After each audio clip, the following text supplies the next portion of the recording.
1916ல சாதாரண ஒரு ஏழை குடும்பத்துல பிறந்த ஒரு விவசாயியோட மகன் தன்னை ஒருத்தர் அசிங்கப்படுத்தினாங்க ஒரே ஒரு காரணத்துக்காகவே தனக்குன்னே ஒரு தனி சாம்ராஜ்யத்தை உருவாக்கியிருக்காருங்க.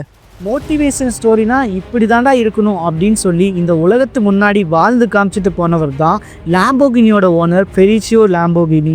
ஒருத்தர் உங்களை அசிங்கப்படுத்தினாருன்னா நீங்கள் என்ன பண்ணுவீங்க? சில டைமில் பொறுத்துட்டு போயிடுவீங்க, சில டைமில் திட்டிட்டு பேசிட்டு வந்துடுவீங்க. ஆனால் அவங்க அசிங்கப்படுத்தினாங்கன்னு ஒரே ஒரு காரணத்துக்காகவே தன்னால் எவ்வளோ முடியுமோ அவ்வளோ பண்ணி பதிலுக்கு அவங்க முன்னாடி ஜெயிச்சு காமிச்சவர் தான் லாம்போகினியோட ஓனருங்க.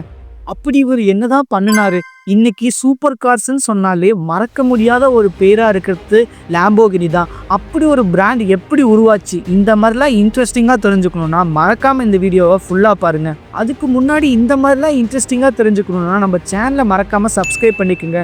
அப்படி இல்லைனாலும் பரவாயில்ல, இந்த வீடியோவை ஃபுல்லாக பார்த்துட்டு ஒரு லைக் மட்டும் பண்ணிடுங்க. 1916ல் ஒரு ஏழை குடும்பத்தில் தான் ஃபெரிசியோன்னு ஒருத்தர் பிறக்கிறாருங்க. அவர் பிறக்கும் போதுல இருந்தே அவங்க குடும்பத்தில் திராட்சை தயாரிக்கிற ஒரு தொழிலை தான் பண்ணிட்டு வந்துட்டு இருந்திருக்காங்க. என்னதான் அவங்க அப்பா சின்ன வயசுல இருந்தே நீ விவசாயத்துல தான் கான்சென்ட்ரேட் பண்ணணும்னு சொன்னாலும் அவருக்கு அது மேலலாம் இன்ட்ரெஸ்ட் இல்லைங்க. அவருக்கு எப்பவுமே மெஷின்ஸ் மேலையும் ஒரு வண்டிகள் மேலையும் இந்த மாதிரி இது மேலதான் ஈர்ப்பா இருந்துச்சு. அதனாலேயே தனக்கு பிடிச்சதை கத்துக்கணுங்கிறதுக்காக இவர் மெக்கானிக்கல் காலேஜில் சேர்ந்து படிச்சுட்டு வராருங்க. படிச்சு முடிச்சதுக்கு அப்புறமும் நிறைய இடத்துல வேலை இல்லாம ரொம்ப கஷ்டப்பட்டு 1-2 இடத்துல இந்த மாதிரி ரிப்பேர் பண்ற கடையிலையும் அப்புறம் வெல்டிங் வைக்கிற கடையிலையும் இந்த மாதிரி சின்ன சின்ன கடையிலெல்லாம் வேலை செஞ்சுட்டு வந்துட்டு இருக்காருங்க. இப்படியெல்லாம் நடந்துட்டு இருக்கும் போதுதான் 2வது உலக போர் வருதுங்க. அப்போ ஆர்மிக்கு நிறைய ஆட்கள்லாம் வேணும்னு சொல்லி இவரையும் பிடிச்சிட்டு போயிடுறாங்க.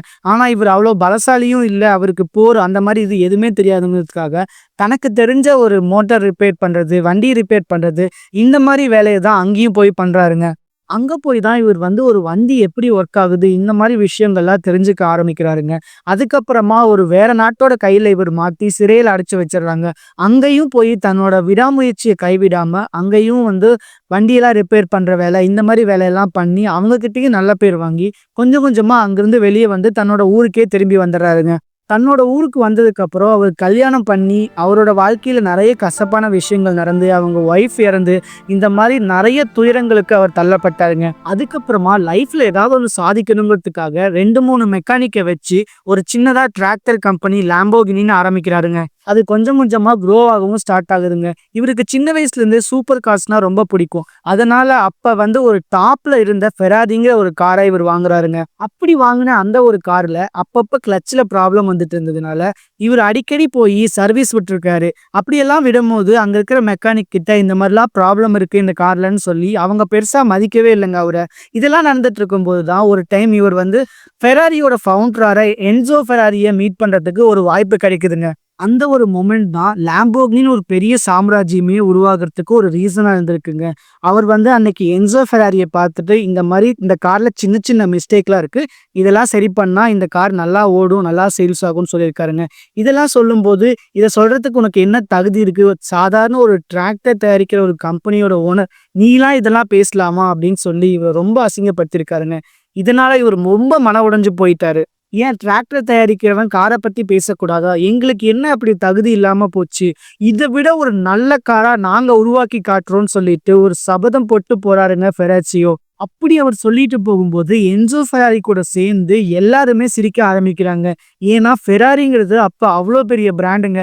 சாதாரண ஒரு டிராக்டர் தயாரிக்கிறவனால எப்படி அதை விட நல்ல காரை தயாரிக்க முடியும்னு சொல்லி எல்லாருமே அவரை பார்த்து சிரிக்க ஆரம்பிக்கிறாங்க. யார் என்ன சொன்னா எனக்கு என்ன, நான் தான் அசிங்கப்பட்டேன், என்ன அசிங்கப்படுத்தினவங்க முன்னாடி நான் நல்லா இருந்து காமிக்கணுங்கிறதுக்காகவே அவரு லாம்போகினி கார்ஸ்ன்னு ஒன்று உருவாக்குறாருங்க. அப்படி உருவாக்கும் போது அந்த கார் மக்களுக்கு ரொம்ப பிடிக்க ஆரம்பிக்குது. எல்லாருமே அந்த காரை வாங்கவும் ஆரம்பிக்கிறாங்க. இப்படிதான் தன்னை அசிங்கப்படுத்தின ஒருத்தர் முன்னாடி உயர்ந்து நின்று இருக்காருங்க ஃபெரிசியோ லாம்போகினி. என்னதான் நான் இதை இவ்வளவு ஈஸியா சொல்லியிருந்தாலும் இவர் அந்த காரை உருவாக்கும் போதும் லைஃப்லயும் நிறைய கஷ்டப்பட்டிருக்காருங்க. ஆனாலும் இவர் தன்னை அசிங்கப்படுத்தின ஒருத்தர் முன்னாடி உயர்ந்து காட்டணும்னே இவ்வளோ வியூ பண்ணியிருக்காருங்க.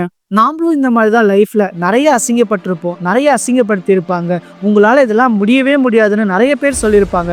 அப்படியெல்லாம் உங்களை பார்த்து ஒருத்தவங்க சொன்னாங்கன்னா அதை நினைச்சு ஃபீல் பண்ணிட்டு இருக்கிறத விட்டுட்டு உங்களாலையும் முடியும்னு சொல்லி அதை பண்ணி காமிங்க. அதுதாங்க உண்மையான சாதனை.